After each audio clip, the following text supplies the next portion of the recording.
A Toolbox production with Baba Yaga Pictures. A toy play presentation of RJ Palmer present. Flash Star Season 11 The Forever Legends.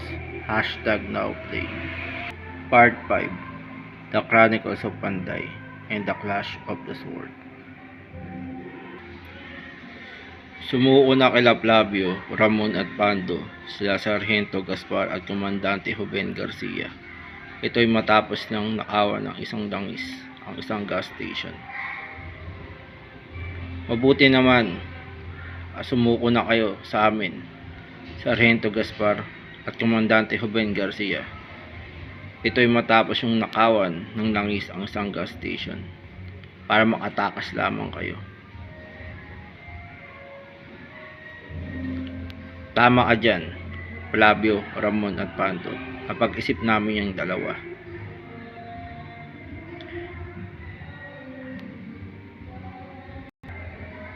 Dahilan kasi nila, delikado na ang kanilang buhay. Ngayon, wala na si Don Lizardo.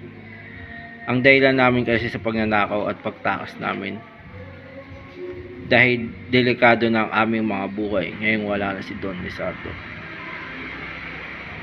Hindi pa rin tama ang inyong ginawa. Sige, ita-turn over namin kayo sa mga otoridad para dyan. At pinalitan na rin ni Commissioner Oscar Asada at Captain Max Doe. At tatapusan nila sa loob ng 2 o 3 linggo ang kampanya nila kontra sa mga tao ni Don Lizardo. At ibabalita natin sila, Captain Max Doe, sa ating mga kababayan. Ano yun?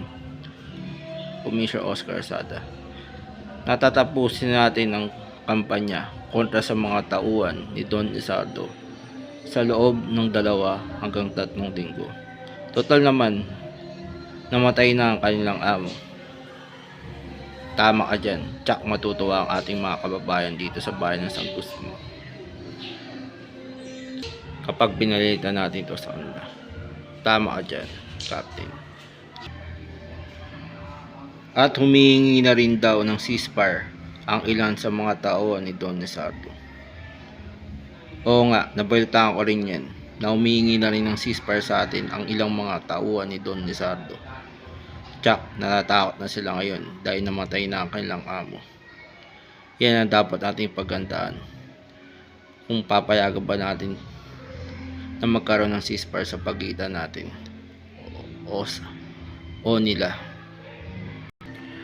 At plano naman makipag-usap sa pinuno ng mga bansa nagbebenta ng langis para hindi harangan ang delivery supply ng langis patungo sa bayan ng San Agustin.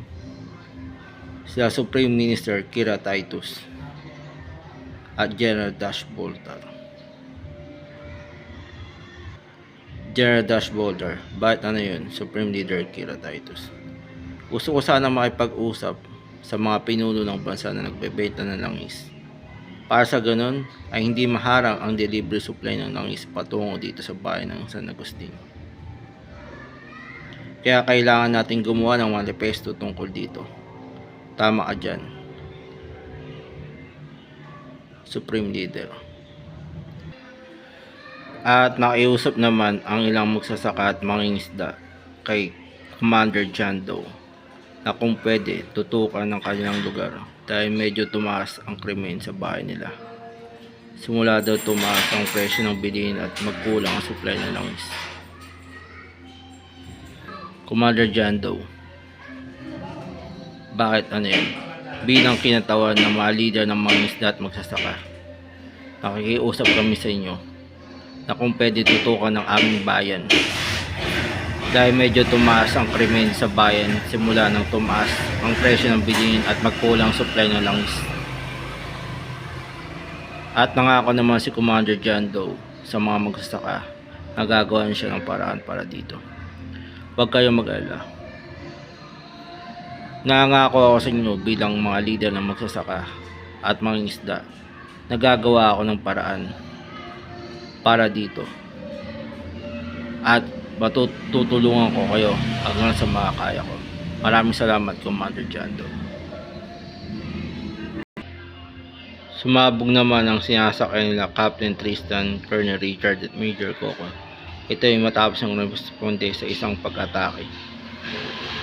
Pambihira naman, sumabog ang ating sinasakyan matapos ating responde sa isang pag-atake. Anong naisip nyo, Colonel Richard at Major Coco? Paano natin maayos to? Wala pa rin kayong maisip, Captain Tristan. Siguro ang mabuti pa, tignan natin kung anong klaseng pagsabog ang nangyari sa ating sasakyan. Okay, sige, payag ako. Hiningi naman ng Bios Empire ng tulong ni Master Temyong Tanada para gumit na sa usapin kung sino ang karapat-dapat humawak at mamuno ng kanilang business empire. Ito ay mataas mag-away-away ang kanilang pamilya at magdemandahan pa. Ngayon, hinihingi naman ng BS Empire ang tulong ko para gumit na sa usapin kung sino ang karapat-dapat humawak at mamuno ng kanilang business empire. Ito ay matapos mag-away-away ang kanilang pamilya at magdemandahan pa. And to be continued.